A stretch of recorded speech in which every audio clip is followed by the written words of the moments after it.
Muita gente desperta seu interesse pelo Japão e posteriormente por aprender japonês por causa dos animes e também por causa dos mangás, né? Imagina que legal ler mangás diretamente em japonês e é pra isso que nós estamos aqui, pra te ajudar a chegar nesse nível. Não dá pra separar a cultura japonesa de mangá. O mangá ele tá enraizado na vida dos japoneses e são literalmente milhões de páginas impressas todas as semanas em revistas como, por exemplo, a Shonen Jump. Nessa aula eu vou trazer algumas palavras em japonês pra você, todas elas relacionadas ao mundo dos mangás e os seus gêneros. Então, vamos lá!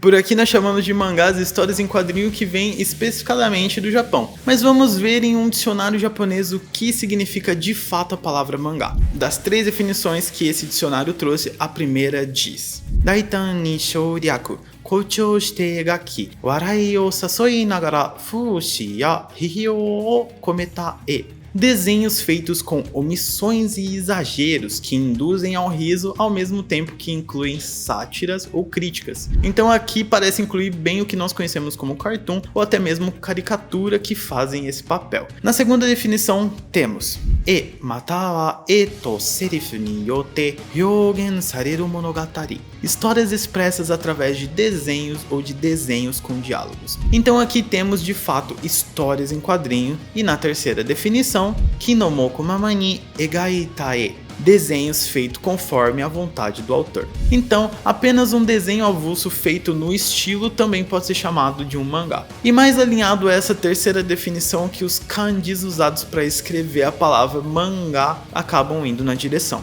A palavra mangá é formada primeiro por esse kanji aqui, que tem dentre seus significados a ideia de algo sem objetivo, conforme a vontade de alguém, sem muita regra, de forma despreocupada. Além de carregar consigo a ideia de algo engraçado ou divertido. E depois, esse kanji aqui, que significa literalmente desenho ou figura. Ou seja, a própria palavra mangá carrega essa ideia de um desenho sem objetivo, feito de forma despreocupada pelo autor, para ele transmitir o que ele quiser transmitir, seja algo engraçado, divertido, uma crítica, uma história ou qualquer outra coisa. Quanto à pronúncia da palavra, repare que o correto é manga e não mangá. Manga e não mangá. É um detalhe pequeno, mas saber isso é legal para ir dando uma polida na sua pronúncia, assim como eu tô sempre trabalhando para polir a minha também. É claro que vão te entender da mesma forma, mesmo que não fique perfeito. Já o autor do mangá é chamado de mangaka.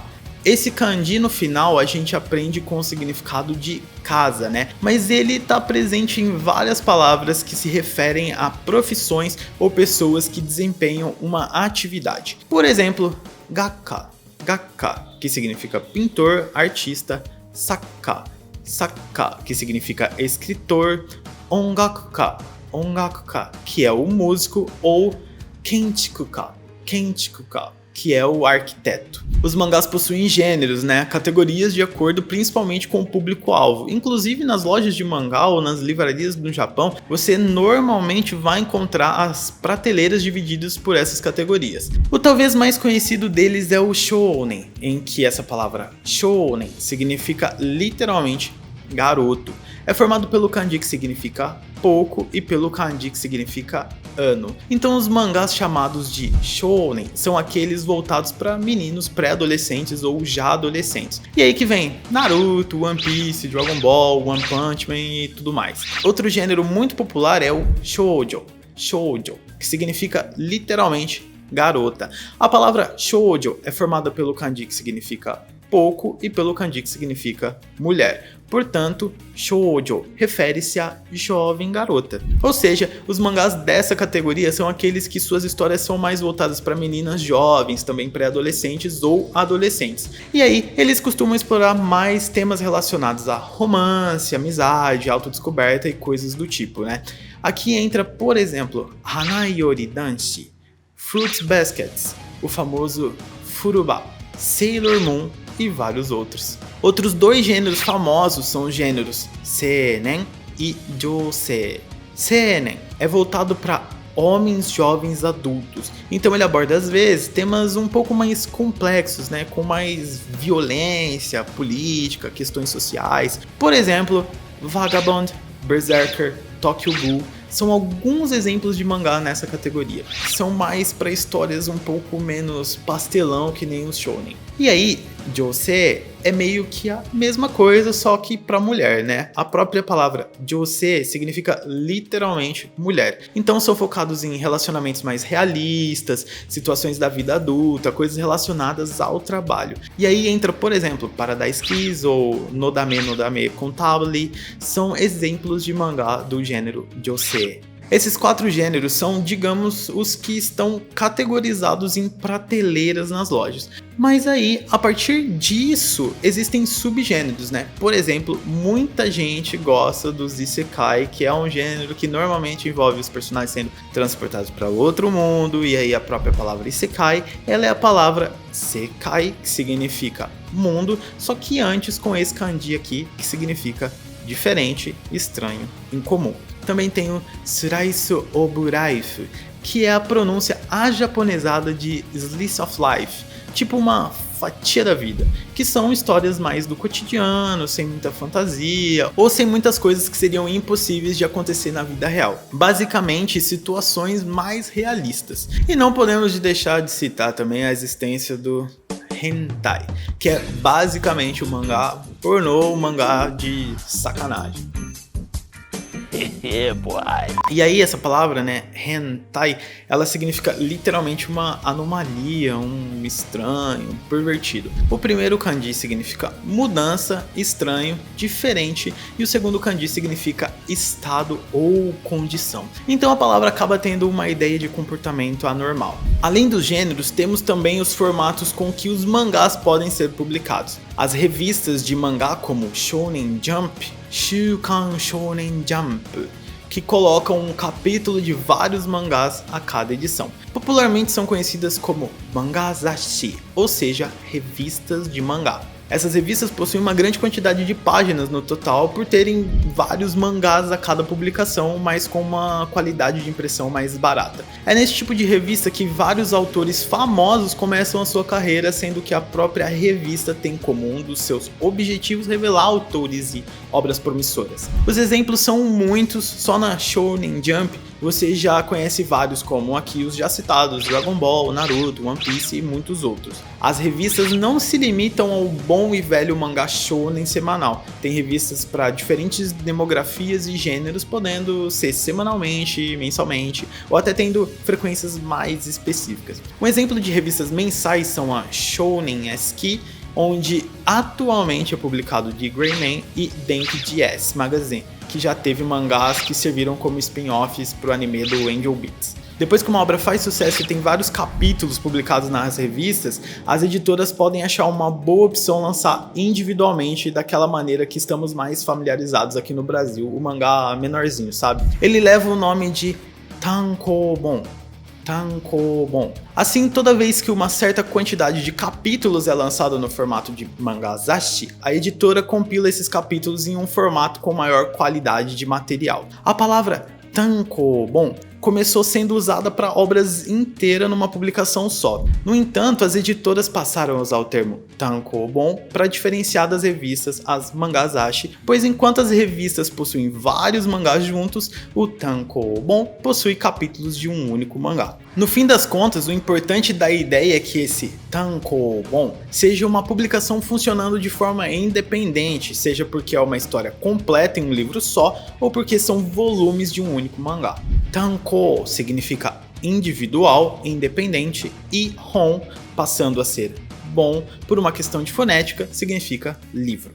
Vamos falar agora de editoras, que é um assunto que não tem como ficar de fora falando de mangá. Em japonês dizemos shupansha. É uma palavra basicamente que é composta por shupan, que significa publicação, e o sha, que é usado para representar empresas. Em poucas palavras, é uma empresa que faz publicação, é bem literal, né? O verbo que significa publicar se diz shupansuru.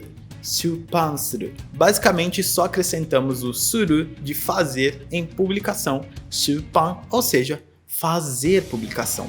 Publicar. Destrinchando mais ainda a palavra, shupan é composto por esse kanji, que nesse caso tem a ideia de submeter, fazer algo vir à tona, e o kanji que está na tela, que significa edição, impressão. Alguns exemplos que você vai conhecer são as editoras Shueisha, Kodansha e a Kadokawa. Essas editoras publicam diferentes tipos de obras literárias, inclusive os mangás. Nem sempre o artista consegue publicar por uma editora, e disso nasce o termo doujinshi. Doujinshi são obras que uma pessoa ou um grupo de pessoas cria. Eles são responsáveis pelo mangá em termos de custos e até as etapas das produções. Doujin significa pessoa com o mesmo interesse em comum, e o shi traz a ideia de revista. Muitas vezes são produções feitas por fãs de uma obra já conhecida. Entretanto, também tem obra original feita de maneira independente pelos membros do grupo. Os grupos são conhecidos como Doujin Sakura, também chamado de Doujin Circle aqui no ocidente. Os membros distribuem de formas diferentes, sendo um exemplo clássico a venda em eventos de cultura otaku como o Komiketo ou Comic Market. Doujinshi também pode se referir a outros tipos de mídia feita de maneira independente, além de mangá. Um exemplo comum são os jogos. Um outro formato de publicação é o Ansoroji Comic, ou seja, Ansoroji, que reúne várias obras de um mangá com o mesmo foco, como obras derivadas de um certo jogo ou anime, ou obras menores conhecidas de alguma editora, ou várias histórias curtas com um tema em comum. Uma coletânea de histórias curtas de comédia de um jogo como o Fate Grand Order, por exemplo, pode ser uma Ansoroji. O termo remete à palavra antologia, e diferente de um doujinshi, é uma publicação realizada por uma empresa, mas com a semelhança de conter conteúdos paralelos a uma obra original ou relacionados a um tema em comum. Agora vamos falar um pouco mais sobre alguns elementos clássicos em praticamente tudo que é mangá. Fukidashi é o termo japonês para os balões de diálogos dos mangás. Todos aqueles balões que vemos, seja da fala, da ideia, ou até naquela hora que o personagem vai usar o seu poder especial, são chamados de Fukidashi. O termo Fukidashi vem da junção de fuku, que significa soprar, e dasu, que significa sair.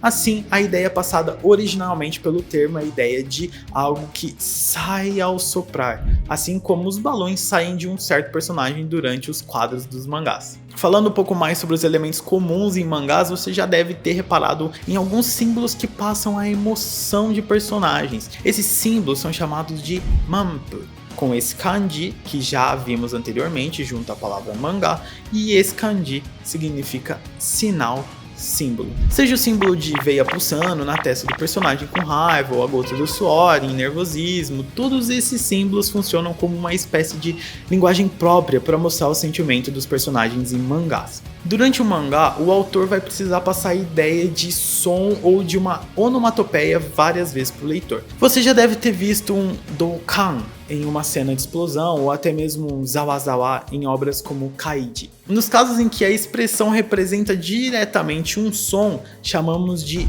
gyongo, sendo que esse kanji significa imitação, esse significa som e esse representa palavra, ou seja, uma palavra para imitar um som.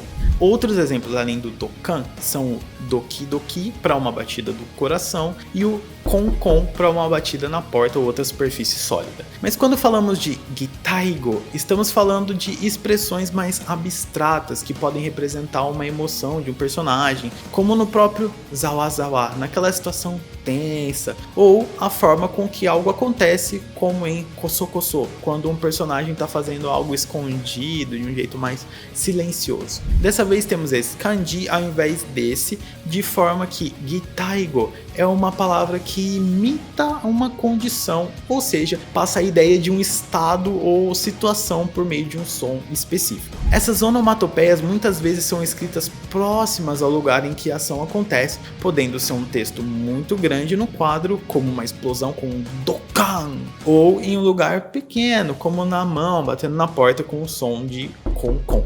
Os japoneses já conhecem essas associações de som com situações dentro do seu vocabulário, por forma de onomatopeias. Assim como quando um gyongo ou gitaigo é usado em mangá, os mangakas conseguem expressar uma ideia mais específica apenas com a sonoridade de um termo desses. deu para entender um pouco mais a forma com que os termos relacionados aos mangás são usados e pensados pelos japoneses, né? Pois é, muitas vezes quando palavras estrangeiras chegam a outros países, seus significados passam por mudanças, porque o ponto de vista também muda, saindo de um país e indo para o outro. Aprendendo japonês, além de poder usufruir do seu entretenimento no idioma original, você consegue entender melhor o que os japoneses realmente pensam quando falam sobre certos assuntos, como mangás, e ter uma noção mais clara de termos que estamos acostumados a ver por aí na internet, mas sem entender exatamente o que significam, como no caso do tankobon ou dos doujinshi. Espero que nessa aula tenha dado para aprender coisas novas e o ponto de vista do idioma japonês quando se trata de mangás.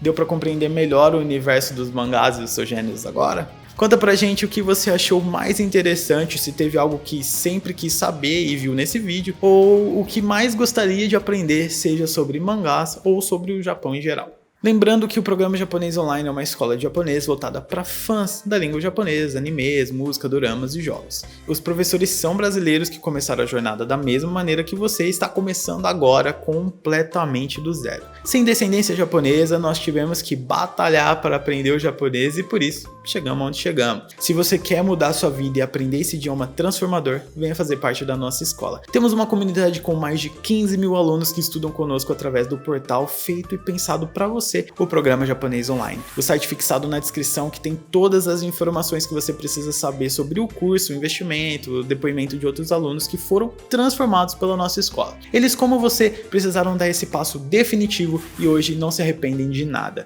Você pode entrar em uma lista de espera do curso, afinal nós trabalhamos com turmas e nem sempre a gente tem vaga disponível e matrículas abertas. Contudo, na lista de espera você vai receber uma mensagem da nossa equipe e lá você saberá das melhores oportunidades para você aprender japonês o quanto antes. Você pode também acessar pelo link direto, programajaponesonline.com.br. Watashi wa anata no you ni anime ya nihon no ongaku nado ga daisuki desu. Dakara nihongo o benkyou shi hajimeta. Moshi nihongo de hanashitai nara, zehi message o okute kudasai. Nihongo no boken wa ima kara hajimarimasu. Tô te esperando na plataforma. Um grande abraço da Raposa e até a próxima.